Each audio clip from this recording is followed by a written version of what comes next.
રસ્તાઓની જો આપણે વાત કરીએ તો મનસુખભાઈ જો કહેતા હોય તો આપણા મીડિયાના માધ્યમથી અને આ લિંક જો મારી પાસે આવશે તો એમને પર્સનલ વોટ્સઅપ પણ કરીશ. આ લિંક હા તમે મેળવી શકશો. અને જો મારી સાથે આવે તો એમને રસ્તાઓ બતાવું કે કેવા એમને વિકાસના કામો કર્યા છે.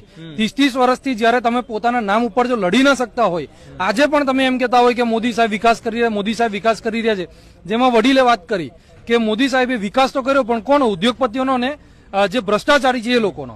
પરંતુ સામાન્ય જનતાનું શું? સામાન્ય જનતાના આજે પણ પ્રશ્નો એના એ છે. અને આજે આ હોસ્ટેલ ગ્રાઉન્ડમાં ઉભા છે. મનસુખભાઈને હું ચેલેન્જ આપવા માંગુ છું કે 30 વર્ષ પહેલા પણ આ જ હોસ્ટેલ ગ્રાઉન્ડ આવું નવું હતું અને આજે 30 વર્ષ પછી પણ આનું આ જ હોસ્ટેલ ગ્રાઉન્ડ છે. જે અમે ખાલી હોસ્ટેલ ગ્રાઉન્ડનો વિકાસ કરો તો પણ મહત્વનું છે. પરંતુ તમે જે મોટી મોટી ડંફાસો મારો છો અને ભરૂચ લોકસભા જે જીતવાની વાતો કરો છો તો એ તમે લોકો ફક્ત ને ફક્ત એક ધર્મના નામ ઉપર રાજનીતિ કરો છો, એટલા માટે તમે જીતતા આવ્યા છો. પરંતુ હવે ગુજરાતની જનતા પણ જાણી ગઈ છે ને ભારત દેશની પણ જનતા જાણી ગઈ છે કે હવે ધર્મની રાજનીતિ નહીં પરંતુ શિક્ષાની રાજનીતિને આપણે